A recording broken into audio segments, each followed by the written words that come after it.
Hello, this is Dr. Paul Cottrell, and I'm going to be going over a longer form video dealing with Annie Jacobsen, and it's dealing with nuclear war. She just wrote a book.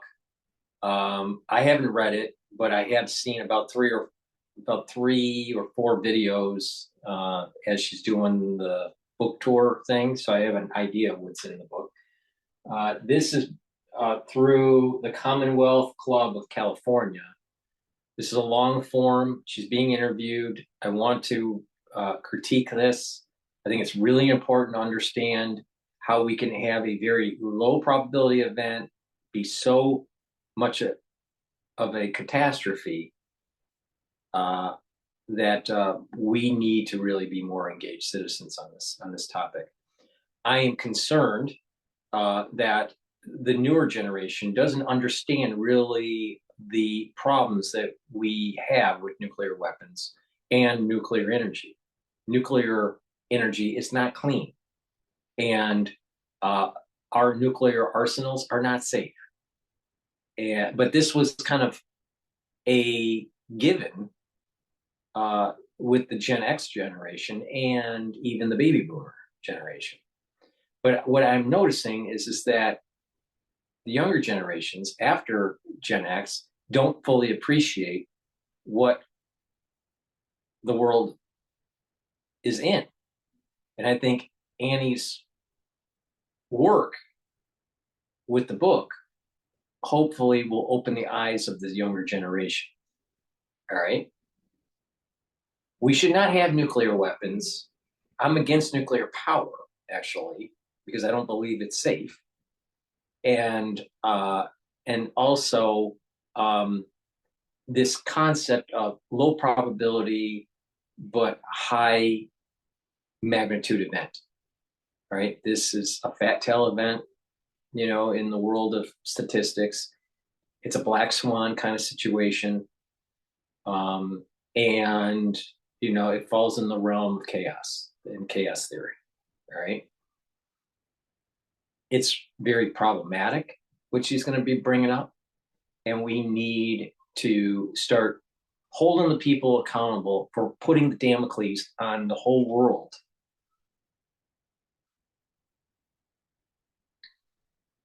Why the world citizens don't rise up and stop this crap from happening is amazing to me. All right. This is another element where the national security state is out of control.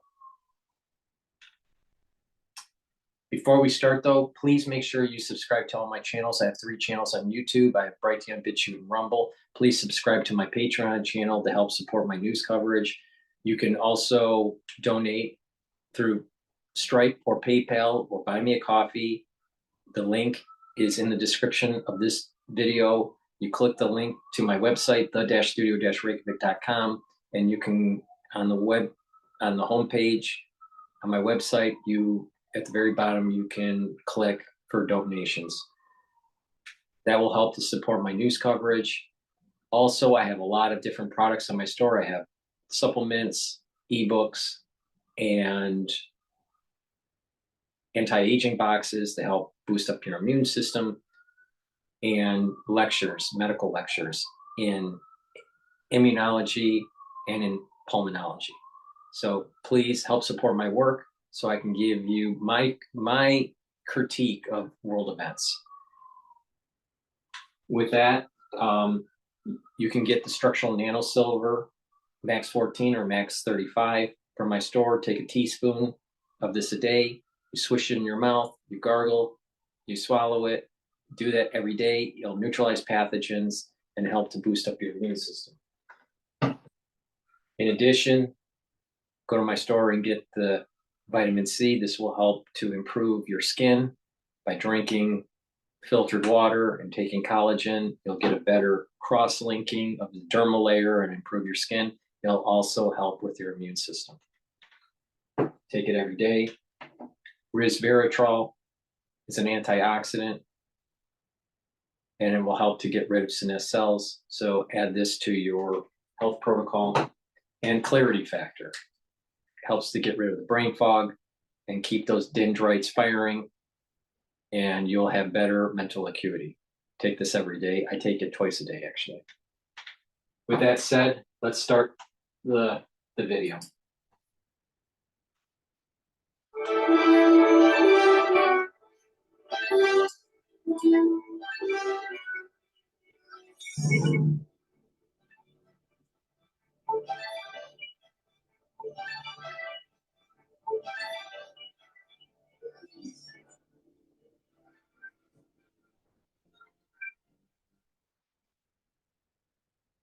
Hello. Discussing the career of Robert Oppenheimer and the gathering of several hundred of the world's most brilliant people at Los Alamos in the mid-1940s to develop the atomic bomb, the physicist Freeman Dyson described it as a Faustian bargain in which theoretical physicists were given the opportunity to make their ideas and their theories into a concrete reality through the almost unlimited economic resources of the world's greatest economic power. In exchange, they were compelled by this bargain to turn over their results to the world's greatest military power, also supported by the US economy. As a result of that devil's bargain, as we speak today, thousands of people are standing by to commit global genocide on command. That was our deal with the devil. We've been living with it for almost 8 decades, 24/7, every minute, thousands of people standing by, committed to total nuclear warfare if the necessity occurs. The prospect was first among 2 nuclear powers and now among many, many nuclear belligerents, a number that seems to be growing inexorably. Now, most of us have some dim understanding of that destructive potential.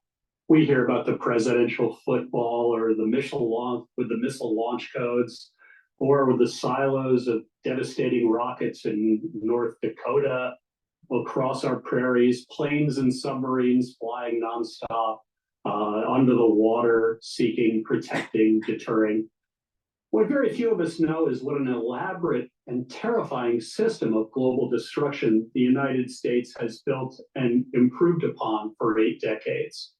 In Nuclear War, a scenario, Annie Jacobsen takes us through this little-known and critical system of deterrence, and failing deterrence, global annihilation. It is a shocking and fascinating read, and upon publication, an essential text in any discussion of where this Faustian bargain has taken us and what the United States might do in the future. Now, as you know, if you wish to present me with any questions to ask Annie during our talk, please submit them in the YouTube text chat during our talk, and I'll address them in due course. Annie Jacobsen, welcome to the Commonwealth Club. It's great to be here. Thank you. Well, let's begin by talking a little bit about what led you to this book, and perhaps in particular the character of John H. Rubel. So, as a national security reporter and investigative journalist, I write about war and weapons, national security and secrets. 6 previous books. Imagine the number of my sources, 100 per book. And how many of those individuals said to me with a kind of, prideful chest swelling, oh, my life's work was dedicated to preventing nuclear World War III. And during the last administration, the fire and fury rhetoric of it all, I got to thinking, what would happen if deterrence failed? What would happen if prevention failed? And I took that question to the highest level, upper echelon. Just remember, and I'm more aligned with Annie than not aligned, but you notice how she didn't say anything about previous presidents. She mentions passive aggressively about Trump, but other presidents, they keep on using terms like, everything's on the table, or Congress saying we're going to use a nuclear option when they're talking about, passing certain bills, and the cavalier aspects of using this in the vernacular. Oh, the nuclear option. The mindset that the politicians have. It's not just Trump. So beware of people, psychiatrists, journalists, psychologists, trying to demonize Orange Man bad, right? Because he seems to be a loose cannon. Meanwhile, we have more world instability because of the Biden administration than we have seen in a long time. And he doesn't have the faculties to really process through a nuclear war. The one that has that has increased the probability of a fat tail event is Biden, not Trump. In which theoretical physicists were given the opportunity to make their ideas and their theories into a concrete reality through the almost unlimited economic resources of the world's greatest economic power. In exchange, they were compelled by this bargain to turn over their results to the world's greatest military power, also supported by the US economy. As a result of that devil's bargain, as we speak today, thousands of people are standing by to commit global genocide on command. That was our deal with the devil. We've been living with it for almost 8 decades, 24/7, every minute, thousands of people standing by, committed to total nuclear warfare if the necessity occurs. The prospect was first among 2 nuclear powers and now among many, many nuclear belligerents, a number that seems to be growing inexorably. Now, most of us have some dim understanding of that destructive potential. We hear about the presidential football or the missile launch codes, or with the silos of devastating rockets in North Dakota, across our prairies, planes and submarines flying nonstop, under the water, seeking, protecting, deterring. What very few of us know is what an elaborate and terrifying system of global destruction the United States has built and improved upon for 8 decades. In Nuclear War, a scenario, Annie Jacobsen takes us through this little-known and critical system of deterrence, and failing deterrence, global annihilation. It is a shocking and fascinating read, and upon publication, an essential text in any discussion of where this Faustian bargain has taken us and what the United States might do in the future. Now, as you know, if you wish to present me with any questions to ask Annie during our talk, please submit them in the YouTube text chat during our talk, and I'll address them in due course. Annie Jacobsen, welcome to the Commonwealth Club. It's great to be here. Thank you. Well, let's begin by talking a little bit about what led you to this book, and perhaps in particular the character of John H. Rubel. So, as a national security reporter and investigative journalist, I write about war and weapons, national security and secrets. 6 previous books. Imagine the number of my sources, 100 per book. And how many of those individuals said to me with a kind of, prideful chest swelling, oh, my life's work was dedicated to preventing nuclear World War III. And during the last administration, the fire and fury rhetoric of it all, I got to thinking, what would happen if deterrence failed? What would happen if prevention failed? And I took that question to the highest level, upper echelon national security sources that I had and others. And I asked them exactly that. And that was the impetus for this book. And of course, John Rubel was a rare individual, now deceased, who left behind a memoir that gave a tiny glimmer of what a nuclear war plan would actually be like, because those are jealously guarded secrets within the United States government. And I was able to springboard that into a whole lot of other questions. And of course, in the present moment, it involves satellites and other players that Mr. Rubel never envisioned being part of the system. The system has grown and grown and grown. You don't take apart older parts, you just build up on them. And you have, well, the warheads have cut down somewhat, but they're still utterly lethal. Your conclusion seems to be you fling one, another one will get flung, and the system will just almost feed on itself, correct? That was one of the first of many jaw-dropping realizations reporting this book, was that nuclear war is a system of systems. It is built upon this idea that deterrence will hold. And to have found, as I did, the Deputy Director General of Stratcom saying to a group of sort of insiders on the record, if deterrence fails, it all unravels. And that unraveling is what I portray in nuclear war scenario. It's one by one by one. And I'm talking about seconds and minutes of action, not days and weeks. That was really what got me immediately thinking about how to frame the book and how to report it as the ticking clock scenario that it is. As you know, it's 3 acts. In 72 minutes, it's over. Ah, you went to the spoiler. Yes. But we have to go right there. No, it's in the intro, and that's the shocking thing. Essentially, the aftermath is a nuclear winter and radioactive drift, but undoing perhaps 50,000 years of human civilization in 72 minutes.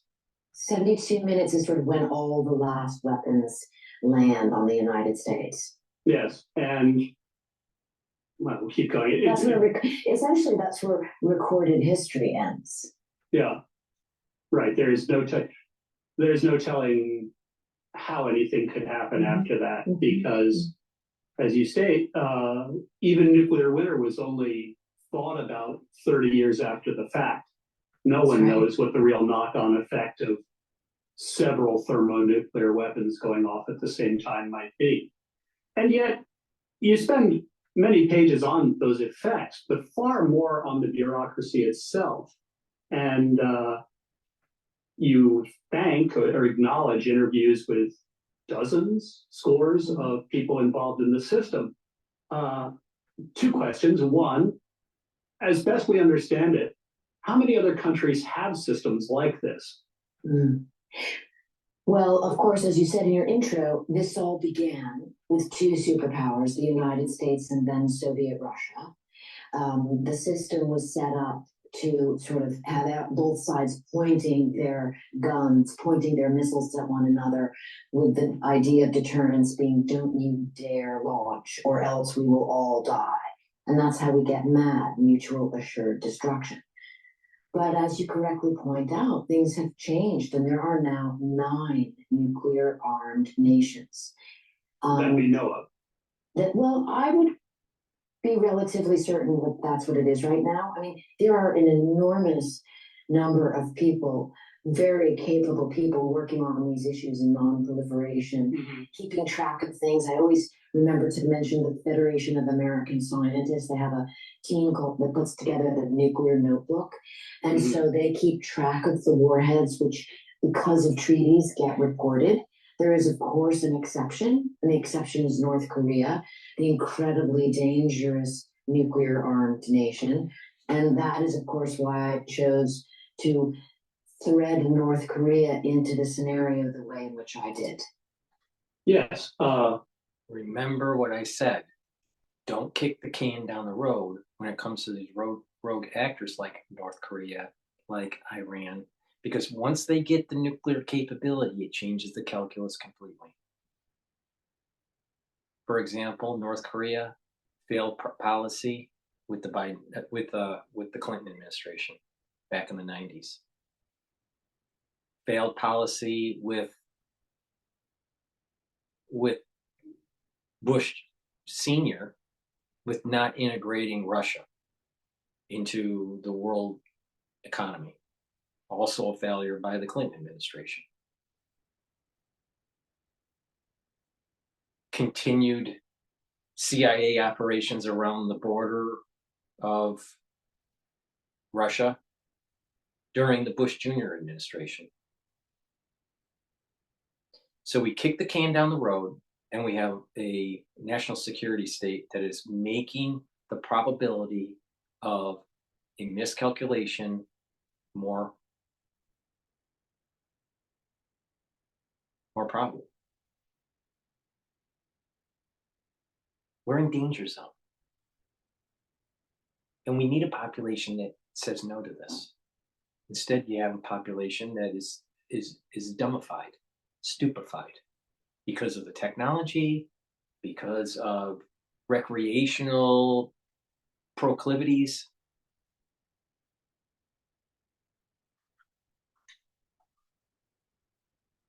We have a stupid population.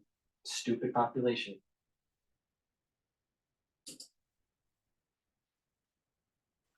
In the context of mutually assured destruction, it's built on game theory and rational actors.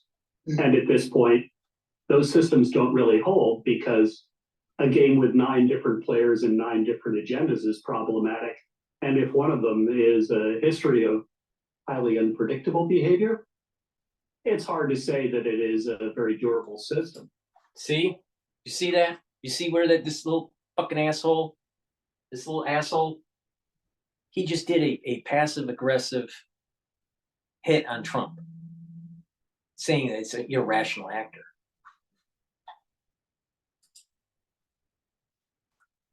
That's right. I mean, it's the Mad King logic that really frightens most people in the U.S. nuclear command and control system. And I was surprised just how forthcoming a number of individuals were with how tenuous the situation is with North Korea. And I'm talking about former secretaries of defense, by example. Well, maybe I jumped the gun. Maybe because I interrupted, maybe I jumped the gun on that. Maybe he was meaning the North Korean dictator and not Trump. I could interpret it both ways. So maybe I was wrong on that. You know, if I'm wrong on something, I will admit to it. But maybe he was more focused on the North Korea. I'll give him the benefit of the doubt. Former FEMA directors who would be in charge of nuclear war should it happen. That is, the protection planning of the population, which is another absurd concept we can get into.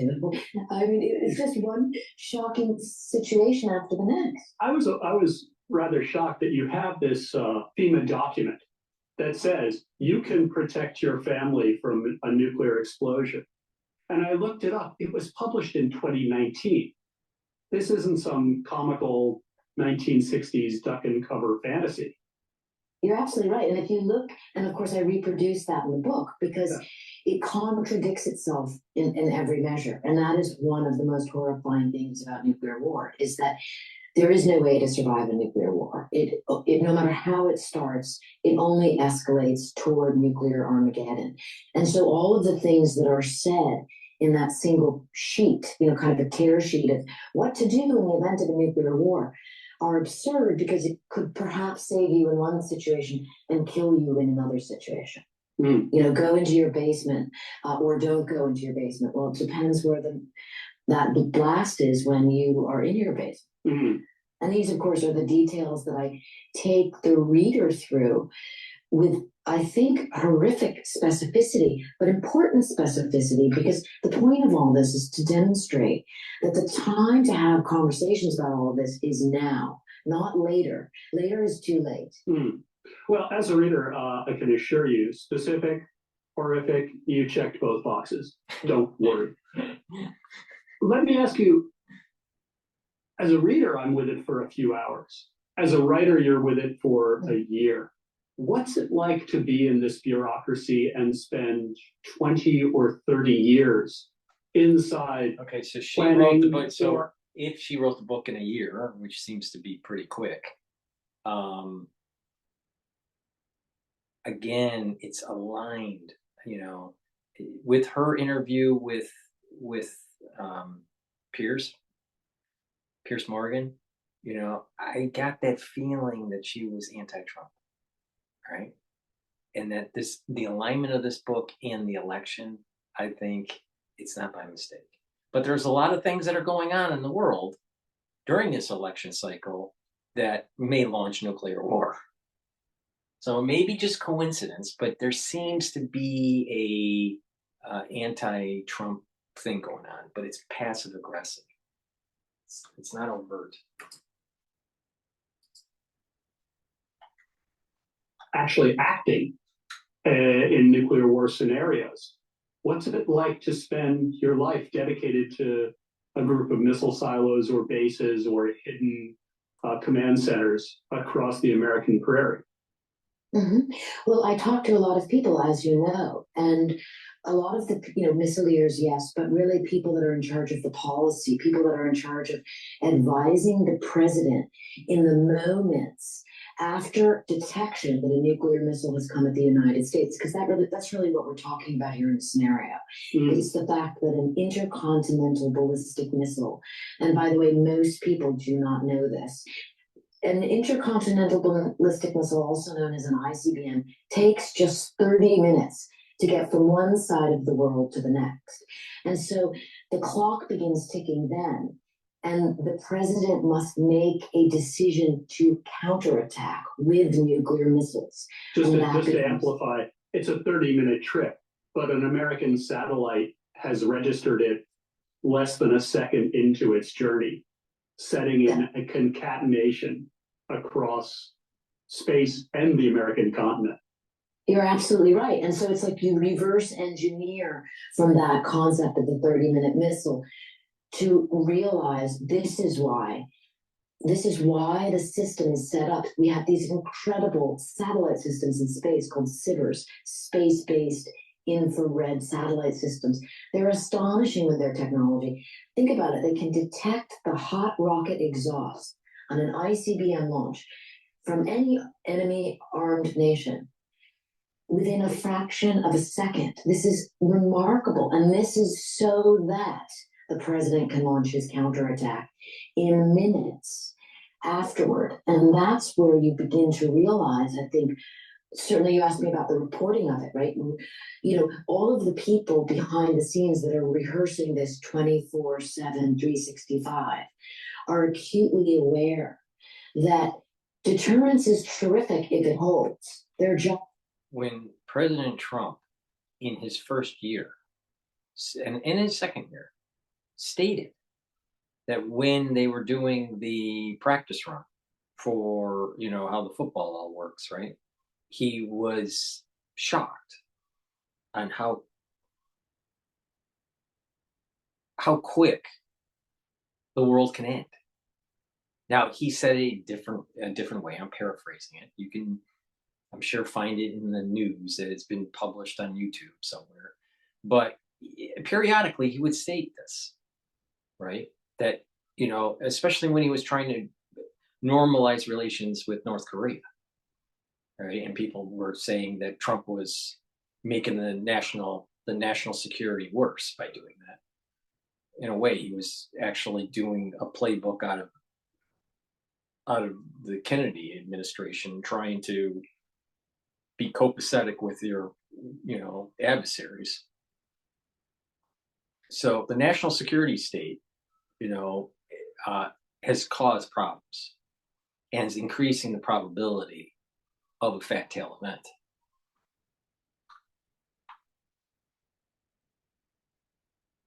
But Trump did mention this, what she's saying, in year 1 and year 2 of his administration. Is relatively simple. It is just rehearsing what might happen. But if nuclear war begins, it becomes a sequence of events. A follows B. There is no divergent from that pathway to apocalypse. And that is what is so appalling and remarkable, and also worthy of everybody understanding, particularly as we enter into this present time of nuclear saber rattling, which astonishes me every day. I never thought as a pediatrician that I would be at all useful in a war. My name is Seema Jalani. I recently I was also seeking to understand the mental state of the people who are in this. Are they proud? Are they terrified? Do they feel like they've been in something kind of devilish and lunatic or something noble? All of the above? In my experience as a reporter, many of my sources are in their 80s and 90s. And this is because I believe that as one gets older, this has certainly been my experience, and you have been involved in a very long career that you just pointed to, and we're talking about the emotional part of it here, and I spoke of in my opening thoughts on this, having to do with reflecting back about where we are, about a person in their 80s that has been dedicated to the national security apparatus their whole life, who thought, oh, we had this covered when the wall went down. Right. And so to answer your question, I got very emotional. People were very emotional with me in speaking. I mean, former Secretary of Defense Leon Panetta, now I think he's 85. I mean, has dedicated his life to public service. Former Secretary of Defense Bill Perry, now in his 90s. Both of these individuals said to me that that what I was doing was important to them. Panetta even said I don't trust Panetta. But the thing is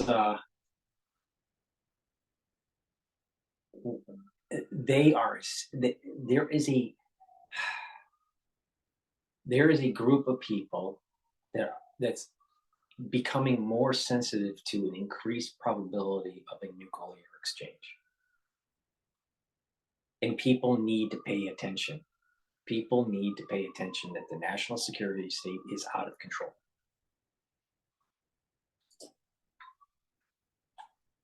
American public needs to know. What an interesting idea that people have gone from, oh, we've got this covered, trust us, to wait a minute, wake up and pay attention. Something's got to change or something very bad will happen. I mean, that is the shocking thing in some ways, that people don't know. They could to some extent. Do you think it's just too horrific for most of us to contemplate, or the larger part of the government would prefer we didn't dwell on this? That is a great question. And I think it has to do with access. And I think it has to do with, like, the word openness comes to mind, or transparency, or ease of understanding.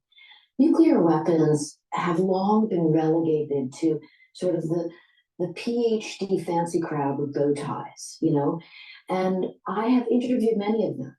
And I wrote Nuclear War, a scenario, to read like fiction. It is nonfiction. It has been called dystopian nonfiction. I wanted it to be easy to read, like all of my books. I write for the layman. I write for the regular people. It doesn't mean I'm not read by the generals at the Pentagon or the very smart PhDs in a university. But really, my heart and soul is with the average person who wants to understand a little bit more, a little bit easier about these concepts, which can seem very intimidating. I spoke at the beginning about Los Alamos and the ironic nature of brilliant people being so caught up with their ideas that they're perhaps not really thinking through the consequences of what permanently endowing the military with these might mean. And you illustrate that very well on a kind of mass and bureaucratic basis when you talk about some of the scenario planning. The 1960 prediction that 275 million people will be killed in the first hour across Russia in a nuclear strike. And I'll quote you. The Pentagon had paid 1,300 people to compile a war plan that would kill 1/5 of the people on Earth in a preemptive first strike. Does anybody involved in that process understand just how crazy all that is, or are they just caught up in the act of doing it? And we know from that section that you're referring to, which I kind of give the reader the how did we. People that get hired by the government, they don't care because they just want the paycheck. Right, Dr. Malone? You know, you get contracted in to do something, and then now you're a bioethicist. Fuck. That here, build up to when the scenario begins in the first fraction of a second that the missile is detected. But to your point, I think that it's important to know and to realize that once upon a time, not that long ago in the 1950s, the admirals and generals who were doing this planning, the nuclear war plans, they believed that nuclear war could be fought and won. They would, of course, have the bunkers to go into, which we now know won't even be able to withstand multiple warheads. But at the time, there was this sort of mad, sort of ignorant folly, determined, it is true because I say so attitude by these generals and admirals. I certainly read between the lines when I read those declassified documents. And yet, that's the legacy we're all left with. I mean, like any good consultant, they sell this illusion about certainty that, okay, 275 million people will die. If you're off by 2%, that's 5.5 million people. What? I mean, it truly is madness. And yet, so now the policy is not fighting and winning nuclear war. And this is why I said, with the power of numbers, you're going to start seeing the aftershock of the crisis we went through with the mandate. Now I'm going to have this video on YouTube, so I have to be coy with the way I phrased it. The power of numbers. All you have to do is be a little bit off in efficacy and you get injury.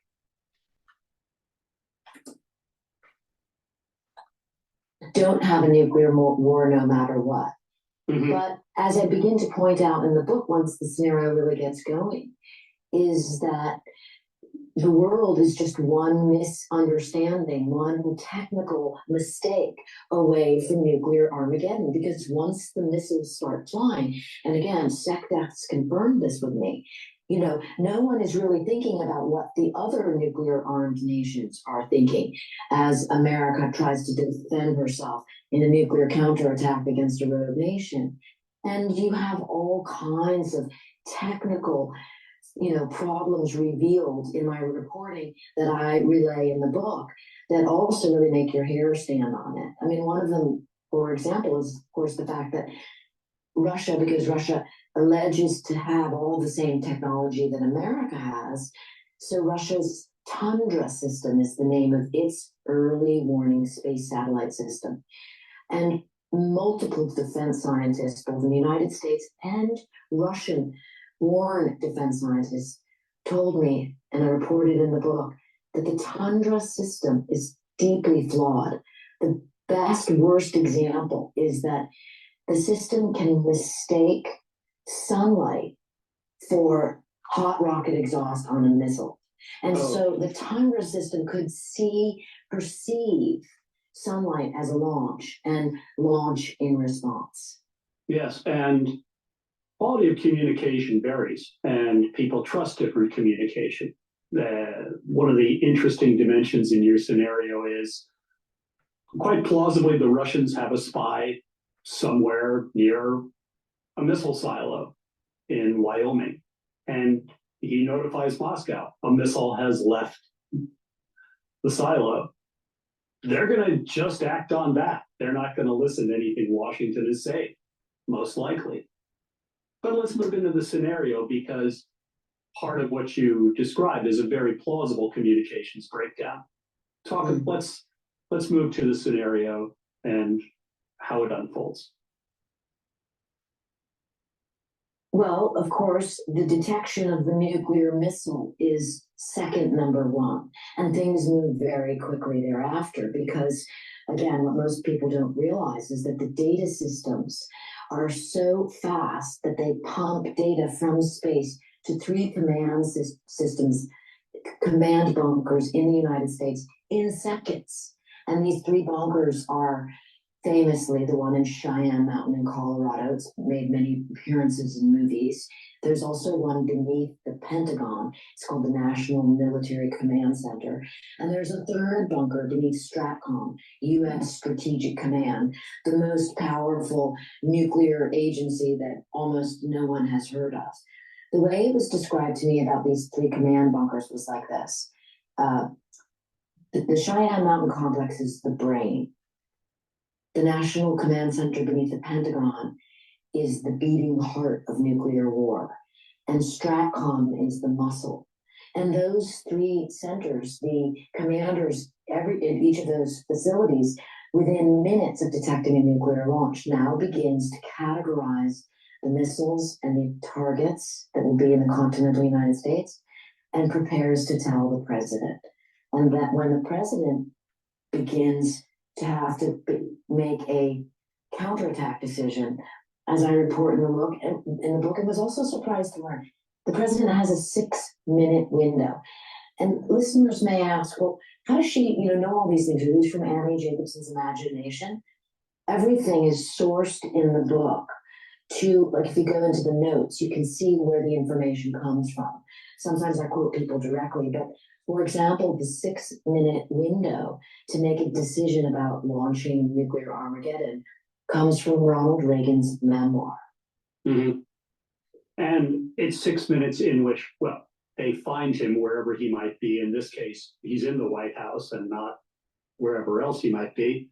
And he is hustled from one room to another, and he's given the football, and it's go time, and he's trying to figure out what happens next. And before we get nuclear Armageddon, I have to do a commercial for PNN. Please go to my store, the-studio-reykjavik.com. Before there's a nuclear Armageddon, you got to make sure that you have proper absorption of calcium. Please get my vitamin D3. It'll help to absorb calcium. It also help to apoptose cells that need to die off, because this is a gene expression cofactor and will help with cellular processes, including cell death. Please go to my store, the-studio-reykjavik.com, and get the turmeric. I have a great turmeric, high quality. It is an antioxidant, but not only that, it brings down inflammation. It's part of the anti-aging protocol and to boost up the immune system. So please go to the store, the-studio-reykjavik.com. Many people have problems sleeping, especially when you read Annie Jacobsen's book about nuclear war. So to get your REM cycle sleep, so you're well rested and you detoxify your body and have mental acuity, please go to my store and get the Good Night formula. Take it. It has melatonin and tryptophan in it. Take it every day if you're not sleeping regularly. It's important to have 3 cycles of REM sleep so you consolidate memory. You are able to detoxify your body, right, and have time for your body to rest. So you have the mental acuity and the energy and the detoxification on a regular basis. People that have a tendency to not sleep well have increased chances of cardiovascular disease and have increased chances of dementia. So please go to my store, the-studio-reykjavik.com, and get the Good Night formula. And lastly, please go to my store and get the probiotic. This one's a powdered form. I also have a tablet form. You mix it with your food. I mix it with hummus. You can also mix it with water. Take it every day to get the proper gut biome.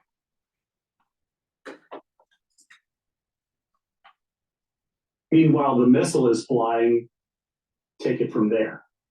Well, to report that part of the book, I wondered, well, what would happen with the president, knowing about the Secret Service as I do, having written about the Secret Service in other books. And so I interviewed Secret Service agents, the former director of the Secret Service, members of the CAT team, which is the counter assault team, that would, the president's paramilitary team, to learn that while the military is now in this 6-minute window intent on getting launch orders from the president, the Secret Service team is intent on doing their job, which is very different. Their job is to save the life of the President of the United States, to protect his life no matter what.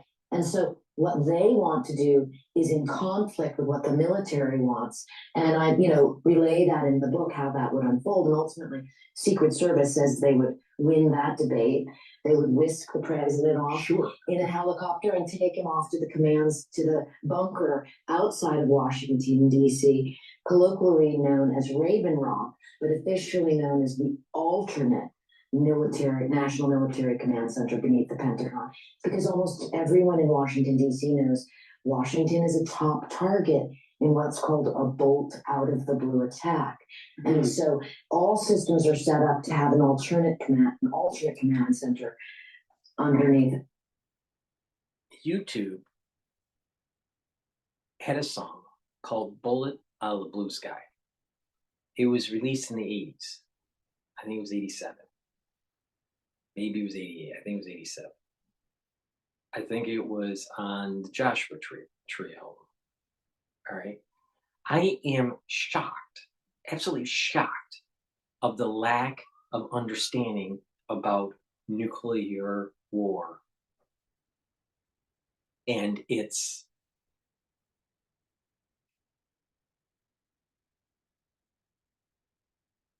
high magnitude, low probability aspect. And how everything, once it starts to go in motion, it's like a self-fulfilling prophecy, and it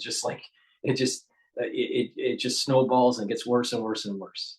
And there was many movies and literature, that investigated this concept. Maybe it's a Gen X thing, and maybe Gen Xers are smarter. I don't know. But the thing is it's really strange to me that the younger generation has no fucking idea what the hell's going on in this world.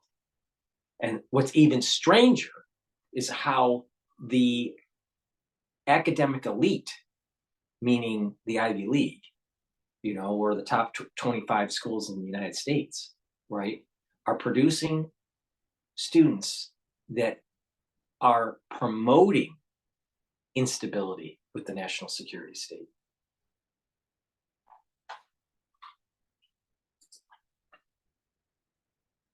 Raven Rock bunker.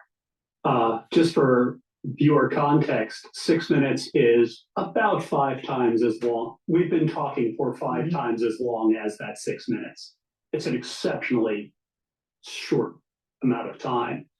And let's move to the targets, because you choose 2 very interesting targets here that have extremely different consequences. The targets that are attacked in the United States you're referring to? Correct. Yes. So we have the 1 megaton thermonuclear bomb now heading toward Washington, D.C. in the beginning of the unfolding of the war that is immediately detected. And then we have a sneak attack by a submarine-launched ballistic missile on the west coast of the United States. And I did this with very calculated reasons, having discussed the worst case scenarios with national security experts who sit around and worry about these things with good reason. And of course, the technical aspects of it are all sourced through engineers and weapons designers. And we do know that North Korea does have this capability. I mean, some people say it might not be yet something that could actually happen, and others are convinced it could happen, meaning that North Korea could get a submarine up to the West Coast. By the way, Russia and China do regularly, and I show a document in the book that I found on a budget request for the Defense Department where they demonstrate exactly that. And so the second target is a nuclear power plant in California. And, when I was writing the book, this was a hypothetical situation. It's called Rule 42 of the Geneva Conventions, Article 15, which says you never strike a nuclear power plant in war. And so I was thinking about a rogue nation going way outside normative behavior and doing that. And then, of course, during the Ukraine war, when we began to see repeatedly Russia using, regular kinetic weapons against the Zaporizhia nuclear power plant, this fear moved from an imaginary hypothetical scenario to a very real threat. Yes, that was 2 years ago, not even. And that facility has lost power 8 or 9 times now due to, warfare in the vicinity. And that kind of horror is something that the Japanese call the. This is why I was saying nuclear power is unsafe. One, it's not clean. And when something goes wrong, either a natural disaster or a human disaster, it's catastrophic. Catastrophic. Close down the damn plants and get rid of the nuclear weapons. Overthrow the national security state. Scenario, because they almost experienced it after the tidal wave. Fukushima. Yeah. It's extremely due to warfare in the vicinity, and that kind of horror is something that the Japanese call the devil's scenario, because they almost experienced it after the tidal wave. Fukushima. Yeah. It's 6 extremely fraught minutes, not just inherently, but while it's in flight, it's unclear whether it will hit New York or Washington, and the president may need to leave. And now there's this threat on Diablo Canyon in California. What does the White House decide to do next, and how does that go? And again, that was a really interesting series of reporting and a series of conversations that I did with sources to discern in the scenario what would happen. There's a quote from General Hyten, who was STRATCOM commander during the Fire and Fury rhetoric. Barbara Starr of CNN interviewed him and asked him what would happen. This is where that whole Trump may be unstable. Remember, Nancy Pelosi was trying to get control of the nuclear weapons near the end of the Trump administration? He said, North Korea needs to know that if they send 1 nuclear missile, we send 1. If they send 2, we send 2. And I sourced that in the book. But taking this question to national security experts, including Bruce Blair, now deceased, but who is pretty much the world's expert on the kind of command and control systems and responses. According to Blair, if North Korea launched 1 nuclear weapon at the United States, the response would almost certainly be 82 nuclear weapons in response in order to take out North Korea's nuclear command and control. And so that is what happens in the scenario. And then I explain how, and again, another jaw-dropping moment, learning in my reporting that America sends ICBMs out of nuclear, out of our silos in the Midwest that you referred to in the opening statement, that make up 50 of those 82 warheads that will now target North Korea. But what I learned is American ICBMs do not have enough range to fly directly to North Korea without overflying Russia. And that is a disaster waiting to happen. Imagine 2 nations, in as much conflict as Russia and the United States are right now. And America, wanting Russia to assume that 50 nuclear warheads are just going to fly over their country. They are not going to hit the country. That becomes an apocryphal situation, an apocalyptic situation. And of course, underneath this, there is still this engine of diplomacy / bureaucracy. And it's imperative that in this 6 minutes, in addition to authorizing a nuclear war, someone has to tell the Russians, hey, it's not you. We're just going for Pyongyang here. But how does that work out in your scenario? You know, another fantasy is that there are these communication systems that work flawlessly. That is just simply not true. And the best example I could report was, you know, early on in the Ukraine-Russia war. It was in November of 2022. Listeners may recall what turned out to be an erroneous report of a Russian missile striking Poland. And so that is a NATO country. That is an Article 5 situation. It's a very, very dangerous potential situation. Nonetheless, before we go to that dangerous situation, please go to my store and make sure that you smell okay before the nuclear holocaust by going to my store and getting the deodorants either in citrus or in peppermint, lavender, tea tree. I've partnered up with Rainbow Herbals, and it is our contribution to the world to smell good just before a nuclear strike. So please go to my store, get the deodorants. They're made from very high quality essential oils from the Himalayas. And it's dual purpose. Not only is it used as a deodorant, but it'll help to detoxify your body. So it's very high quality. It doesn't have any aluminum in it, and it's baking soda free. So please go to the store, get the peppermint, lavender, tea tree deodorant, or the citrus deodorant for males or females. Get a couple bars for your household, and use it on a regular basis, and you're going to be surprised on the superb quality that we have in those bars. Because, you know, if you're going to die in a nuclear holocaust, you want to smell good. In addition, to bring down your blood glucose levels, take ashwagandha to help to bring down that inflammatory response. It'll help to reduce the cardiovascular problem with high glucose. And not only that, it's part of the anti-aging protocol that will help to boost up your immune system. It's synergistic with the turmeric, which brings down pro-inflammatory cytokines. So please take the ashwagandha. It's part of the anti-aging protocol to help boost up your immune system. Lastly, I have many different structural nano silver soaps. This one is peppermint. This one is lavender.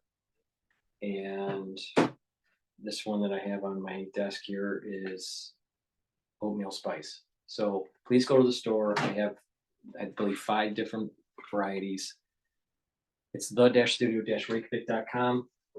They're made from structural nano silver. It'll help to neutralize pathogens. They're high quality soaps. Get a couple bars for your household. Back to nuclear war. This is PNN. it took General Milley, then chairman of the Joint Chiefs of Staff, more than 36 hours to give a press conference admitting that he had been yet unable to reach his Russian counterpart. Mhm. When we consider that nuclear war happens in seconds and minutes, the idea of 36 hours to get in touch with Russia, I mean, it's been endgame by then. And in your context, this is while the president has realized they are targeting Washington and flees in the Marine helicopter for a supposed safe location. That's right. Unfortunately. Oh, come on, we can't give everything away. Okay. Unfortunately, communications break down further. We'll put it that way. I mean, And at some point, the Russians do just jump in because it's use them or lose them as far as they're concerned. And that's sort of a crazy sentence that exists in the nuclear command and control nomenclature. Use them or lose them. Thank you for remembering that, right? Mm-hmm. And here's another one that sounds Orwellian. Escalate to de-escalate. I mean, what does that even mean? Oh, what that means, right? What that means is, kill to live. It is really, and of course, this is all happening so quickly that everything unravels exactly like that Stratcom commander said it would. And it is, in addition to being a somewhat cockamamie system or a more fragile system than many would like to admit, it is durable in many other ways. And one of our viewers asked earlier, what happens to submarines with the weapons or the bunkers or the nuclear plane after the nuclear war begins to commence, or even before? They are in play on many levels as well. That's right. I mean, the submarines, they're not called the handmaidens of the apocalypse for nothing. The United States has 14 Ohio-class nuclear-armed, nuclear-powered submarines, and they're technically what are called second strike, which means even if an enemy were to take out all of our missile silos, those submarines are undetectable. They are going around the oceans, not all 14 at the same time, but a good many of them. And the shocking part is that they take just 14 minutes to launch from the presidential order. The ICBMs take even less, 60 seconds. One of the common quips is they don't call them Minutemen for nothing. But these submarines have 90 some odd warheads on them, and they can take out an entire nation. And so the idea of redundancy is a concept that is built into nuclear command and control, but a synonym for that is absurdity, because at a point, to the listener's question, what point is too much? Yes, the submarines would most likely continue to move around under the oceans after, the world has been annihilated. Going just as Russia and China are patrolling our coasts, they're patrolling the coasts of those nations and many others. You spend a lot of time in the book talking about the realities of the blast center, the fires, the radiation. And I think it would be useful to touch on that now, both on land in Washington, D.C., and then in the destructive power of a single submarine. What does one blast look like, and how much firepower is there in one of these submarines? You mentioned 14 warheads. What does that mean? The center point of a thermonuclear weapon is 180 million degree blast of light. It is so incomprehensible, that kind of temperature, and everything incinerated. Everything is incinerated. People turn into combusting carbon with a 1 megaton thermonuclear bomb. That's a full mile radius of fire. And I describe in the book what happens to people in the rings going out in sort of 5-10 mile increments. And again, this is not Annie Jacobsen's imagination. These are sourced from Defense Department documents that have been compiled based on the effects, starting with the Hiroshima and Nagasaki bombs in 1945, and then becoming, expanded and elaborated during the 50s, when the U.S. was doing atmospheric weapons testing, both in Nevada and in the Pacific Ocean, compiling nuclear effects on people and on things. And to answer your question about the power of the submarine, the submarine used to have 24 launch tubes, now it has 20. So you can think about these 20 Trident missiles. Each one is MIRVed. I mean, this is such nuclear geekdom, but it's there in the book for everyone to know about, because your trillions of dollars have paid for them over 8 decades. And MIRV stands for? Multiple Independently Targetable Reentry Vehicle. And what that means, multiple. It means that, it's so much technology. And interestingly, this technology is decades old, by the way, but a MIRV warhead was meant to sort of trick any interceptor missile that might try to take it out, because the warhead releases and then the multiple warheads inside of the nose cone release and are able to travel independently to these different targets. Let's just cut to it. Not multiple warheads, multiple nuclear bombs. That's right. Okay, so That's right. not 20 tubes, 20 tubes in which there are each multiple nuclear Yes. bombs. How many Yes. nuclear bombs in total in a typical submarine? About 90. 90. Okay. Yeah, each one probably more powerful than Hiroshima. Oh my God. Keep going. Each one, I mean, you can really geek out on the numbers, right? Because it changes. But like, let's say a 300 kiloton warhead or a 400 kiloton warhead. Hiroshima was 15 kilotons. Think about the degree of power, the order of magnitude on that. Okay, so cycling back to the book itself, in this scenario, we counterattack.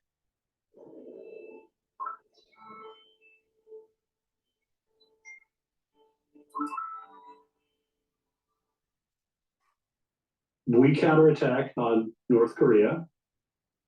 The Russians let go their full fire and fury, do what we're trained to do if the Russians attack, correct?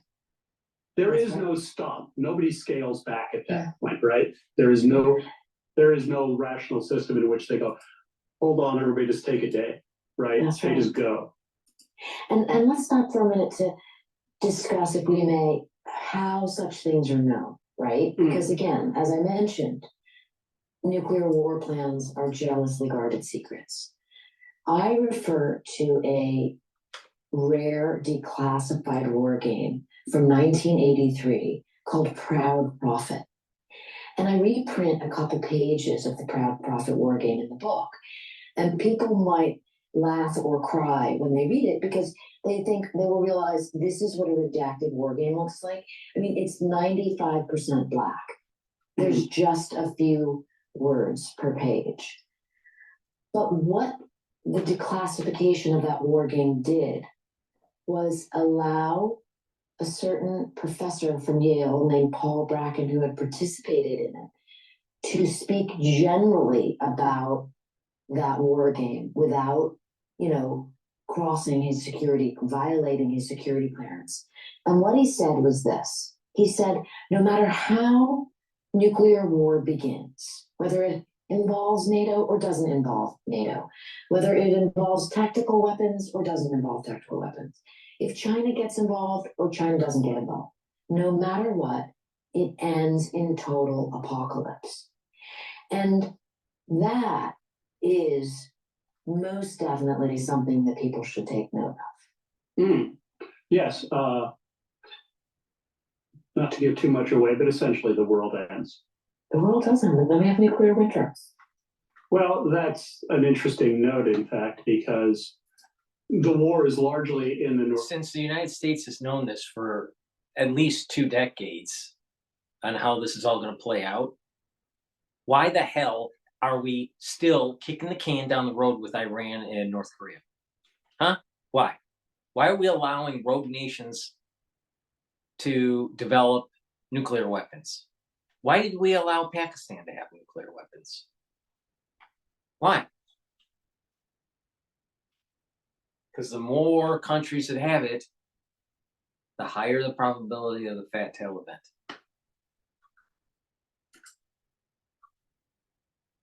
Hemisphere. China may get involved in this. It's quite likely they might, but essentially India, Africa, South America, Australia, Pacific Islands, they're not directly affected. Doesn't really matter, does it? Right. By the bombs, they're not affected, right? But what happens, there's a secondary effect of nuclear. First, there's the blast. First, there's the light. Then there's the blast. Then there's the wind and the, destroying. pushing several 100-mile-an-hour winds, just destroying everything moving out from ground zero. And then there are what are called megafires. And the megafires grow so strong, and with hurricane force winds, they end up making their own weather. These are 100-square-mile areas of megafire. And imagine that times 1,000. And imagine that in the United States, in North Korea, and in Russia. And then imagine 330 billion pounds of soot being lofted into the troposphere, because that's what climate modeling shows us will happen. And this goes back to the nuclear winter theory that was originally written in 1983, the 5 authors, one of whom was famously Carl Sagan.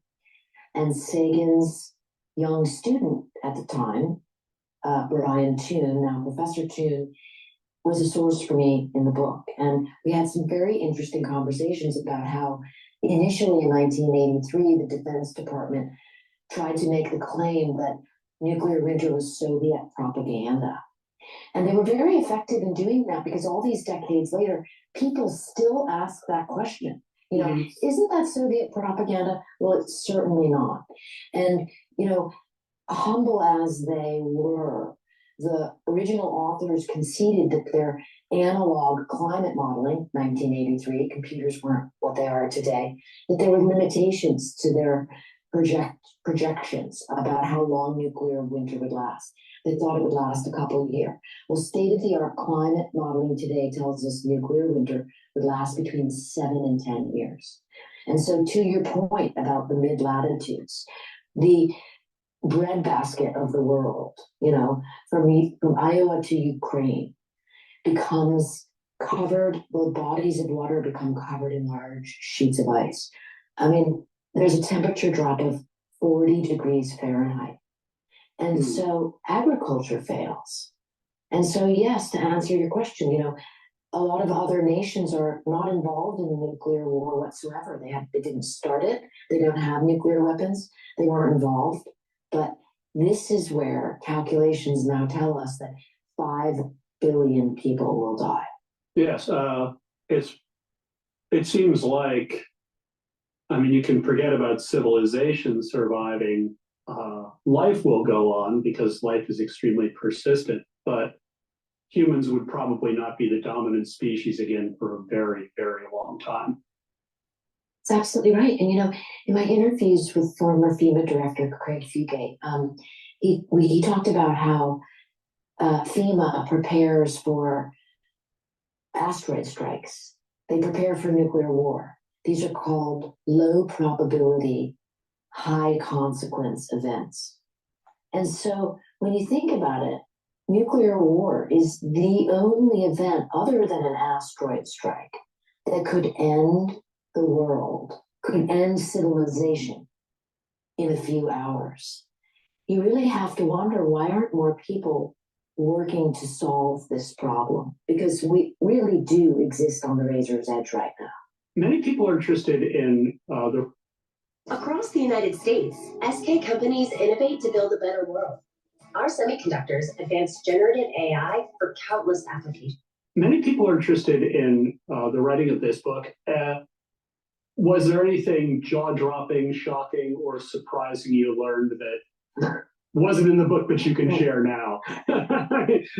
We destroyed the planet. What else you got? Literally, I hope people read the book, because it's like, people who have read the book tell me, I thought to myself, why did she drop the jaw-dropping bomb here? There's still all these pages left. And then they realize that's just the beginning. It's one ridiculously impossible true fact after the next. We didn't even get into the electromagnetic pulses that knock out every hospital in the country. Save it for later, folks. Read the book. So. And another thing I'll say about the reporting is that, imagine the kind of heat. This is I can say, it's not in the book. Imagine the kind of heat that I face, and I mean good heat, from my editor, from fact checkers, to really make sure and drill down on some of these situations, these hypothetical situations that A follows B, C happens. That's what was really alarming, to be able to multiple source things like an EMP going off, precisely what happens, and to be able to cut through a lot of the existing reporting that you can see once you really begin to drill down on the facts and go to the journals and get the exact quotes. You can see, oh my goodness, so much of this has not been reported. And I'm speaking about the EMP in particular, because, different elements of the press would maybe see one issue as, oh, that's what the Republicans are for or against, so we're not going to report that. And then the other side says, oh, that's what the liberals are for or against, so we're not going to report on that. And people have not been reporting on these things to all of our peril, because people need to know the fact-based science behind some of these potential, multiple catastrophes on top of one another. Another viewer asks, now that the book is out, is there anything you would add or change? You've been talking about it, you've been doing a lot of interviews, people ask you questions. What might you have done different in the book if you could take it all back and start? Well, it's only been out for a few hours, so right Okay. now I'm really confident that what I reported is right there front and center. But that's a terrific question, because you want to keep your ear to the ground for the future. And often when the paperback comes out, I end up writing a foreword or an afterword to examine exactly that excellent question.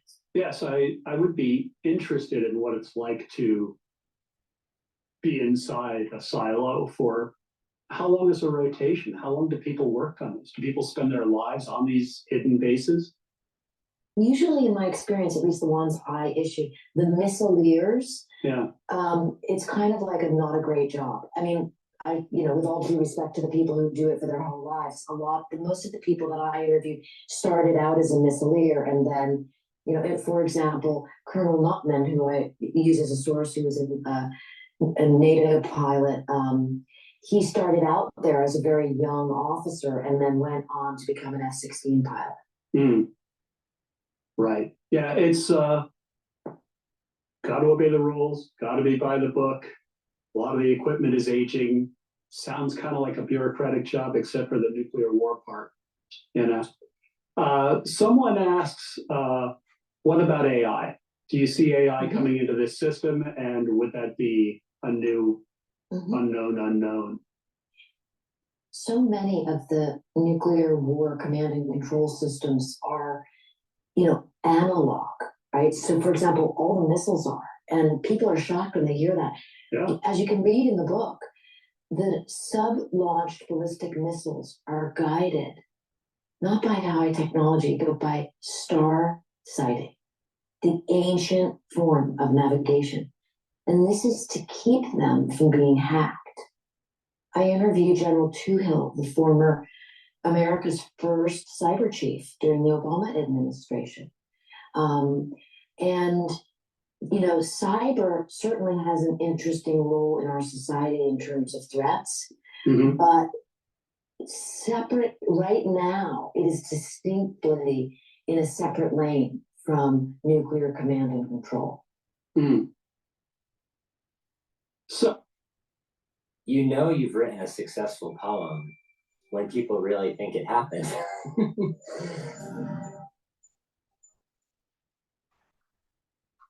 So let's turn to what might be done, because you hint in various places in the book, it doesn't have to be like this. Steps could be taken. What is the realistic other scenario in which we're not looking at this scenario? The hopeful part of it, I think, goes like this, right? So when I was a young high school student, there was a television miniseries called The Day After, and it portrayed a fictional version of nuclear war between the United States and then Soviet Russia. And, the ABC executives were encouraged not to air it because it was so horrific. And they aired it anyways. And people got very upset. 100 million people watched that miniseries, me, but also a very important person, President Ronald Reagan. And he wrote in his memoirs, in his journal as president, that he was greatly depressed. His words. And remember, before this, Reagan was all about, nuclear supremacy. He believed in the arms race. He was part of it. And after seeing the day after, he came to a different conclusion. It's called the Reagan reversal among insiders. He reached out to President Gorbachev, and through a series of communications and known as the Reykjavik Summit in Iceland, they agreed that nuclear war was madness. And because of their talks, the world went from the all-time high of nuclear weapons was 70,000 in 1986. 70,000. Today we have 12,500. And so you might say that's 12,500 too many, but it's certainly a step in the right direction. It's in the right direction, absolutely. Unfortunately, it also gave us the concept of Star Wars and a perfect shield against nuclear weapons. Several $1 trillion later, or however much they've spent, how effective is that nuclear shield? The way I read that situation is Reagan really backed down off of that because of his impact, because of how he felt after seeing the day after. At least that is the interpretation. If you look at the timeline, he was very pro SDI before that. The problem with trying to intercept nuclear missiles, whether it's from the ground or from space, is that it doesn't work. And we're kind of out of time, so we can't get into it. But, very early on in the scenario, I describe what happens when one of our 44 interceptor missile tries to go up against an incoming missile. And a little extra time. What happens? Okay, well, when you consider, I was at a dinner party a year, 2, 3, 4 years ago, and I mentioned that I was working on this book. And someone said to me, "Oh, Annie, we have interceptor missiles like the Iron Dome." And I didn't want to tell them they were wrong. I figured I'm going to wait and let them read the book. But that is a fantasy. We have 44 interceptor missiles. Russia alone has 1,670 missiles on ready for launch status. We have approximately the same. We actually have a little bit more. And so how are 44 missiles, and by the way, they have a shoot down rate of between 40 and 50% only. How are 44 missiles going to go up against the mother load of 1,000 or more? And we just got a late ad question that's pertinent to this. Okay. In the case of a nuclear war, does every country with nuclear weapons launch? Does China jump in? Does Britain jump in? Does France jump in? Does India jump in? And that is the question that might have to be in nuclear war scenario part 2. I don't say that in jest, because I think the real point that I was trying to make by ending at 74 minutes, 72 minutes plus here, is that, and when all the electricity goes out from the nuclear EMP, you won't know. How would you know? Right. It's just darkness on every sense. Mm-hmm. So could be, depends on how they game it. Pakistan and India are facing each other off, and this has already happened. Who knows? The commander of STRATCOM, the former commander of STRATCOM, General Keeler, when he and I were discussing this, we were discussing Russia, US, and the nuclear arsenals that they have, and were they to get into a conflict. He said to me, and this is a quote, "The world could end in the next couple of hours." Yes. Here's to the moments between where you are and where you're going, setting off into the unknown, seeking new horizons. Yes. Absolutely. There might be some healing, but the damage would be earliest civilization, 5,000 years, humans gaining speech, 50,000 years, social interaction, probably that long a period to heal from this, correct? Mm-hmm. Which is why I have a coda in the book that is 24,000 years later, after doing these 24-minute acts. Mm-hmm. And, there's this incredible archaeological site, now UNESCO site in southern Turkey called Göbekli Tepe. And I interviewed one of the two archaeologists who were there that day in 1993 when it was discovered. And it's from 12,000 years ago. And it was a lost civilization until 1993. And it's sort of rewriting history's timeline in terms of man, in terms of science, in terms of civilization, because it was a society of hunter-gatherers. And yet they built this incredible facility, if you will, kind of like we don't know if it was a temple. You can see photographs in the book, you can see them online, Göbekli Tepe. But it really got me thinking, looking at those photographs, to your point about this idea that, man has evolved over tens of thousands of years, very rapidly recently, to the point where we have actually created a technology, a system of technology that can kill us in a matter of hours. And it reminded me of the Einstein quote where he was said to have been asked, about nuclear war. And he said, I don't know what weapons World War III will be fought, but World War IV will be fought with sticks and stones. Absolutely. With that cheering note, we have to plug for a commercial. Please go to my store and get the structural nanosilver lozenges. I have elderberry and zinc, manuka honey, and I also have honey and lemon and blueberry drops that you can get in a 100 count. It's made from structural nanosilver, so please get a few bags of these for your home. It'll soothe your throat, neutralize pathogens. It's great for the spring season in the United States because you're going to be exposed to pollen and antigens. And so the best way to try to mitigate those reactions is to take these lozenges and to help boost up your immune system. I also have these applicators where you can put the structural nanosilver liquid, either the Health Max 35 or 14 or the silver solution, in these applicators. When you purchase an applicator set, you get a spray bottle, a dropper, and then also a nasal spray.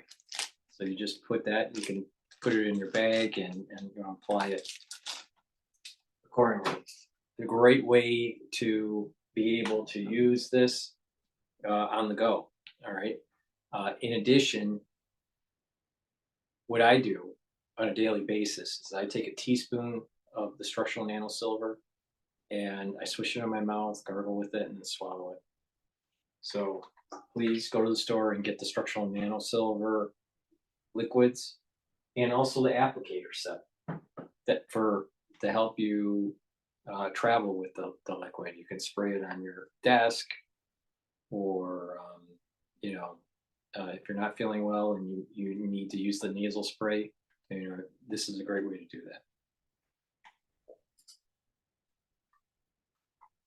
In our few minutes left, I wanted to ask you about the writing of this book. You mentioned 2 or 4 years ago you were thinking about this and working on it.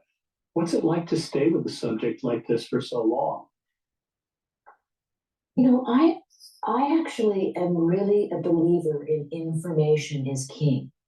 And so I have no problem looking into something deeply and finding the details that I can, report to the people, because I really believe in sort of that Eisenhower quote, right? Like, he's so famous when he left his final speech as president, where he refers to the military industrial complex, right?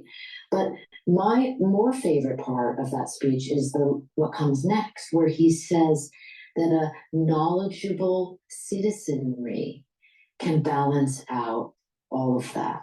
And that's always what I'm here for, is to become more aware and share what I learn. And that gives me a sense of hope. It's not just informing the citizenry. It's also making sure that the citizenry is active and preventing the national security state from ballooning out. And this is the problem. That because of the Smith Modernization Act, what has happened is a control mechanism on information, so the citizenry isn't informed. And not only that, you have a dumbing down of the citizenry, and they are now passive. The only way to stop this crazy train is the national security state to be destroyed. Yes. I must ask, when you were last with us at the Commonwealth Club, you were here for your book Surprise, Kill, Vanish, which was roughly a story of America's military assassins. It's more complex than that, but you have a very interesting niche you've carved out for yourself. Did you always want to be a writer of this sort? I did not intend. You know, what comes to mind is the old saying of like, ride the horse in the direction it's going. And that's just, that is my journey, I suppose. I find myself interviewing really interesting people whose lives are very different than mine, whose choices are very different than mine, but nonetheless, we're all Americans. Yes, and they work out and perform violence on behalf of their country. How do you feel about them as a group now? Well, my job is again to report the facts to the people, and I do it. My aim always is to do it with the least opinion and the most sincere relaying of story. And that must be how I'm built, because that just seems to be the easiest manner in which to write, because I listen to people's story and I simply work to convey the information as it was told to me. Of course, I come to my own conclusions about things, but I really much prefer to write books that people from all sides of all walks of earth, of all sides of the aisles, plural, take away different things from my book, then I feel like I've done my job as a journalist. Well, you've certainly delivered it on this one. It's extremely well reported. It's extremely authoritative. It's extremely readable. And I encourage everyone to pick up a copy of Eddie's new book at the local bookstore, through the Commonwealth Club, whatever gets it into your hands, because it is going to eliminate a very, very necessary part of our lives and perhaps help take us in a more positive direction. Well, that's all the time. Please go to my store, the-studio-reykjavik.com, and get the C60. This is a very strong antioxidant. They'll help to neutralize free radicals and boost up the mitochondrial health in your cell. You'll end up getting more ATP, and your cells are going to have less stress. This is, I think, an important topic.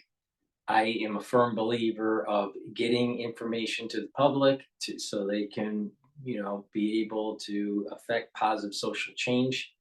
But it's not just about information, it's about acting.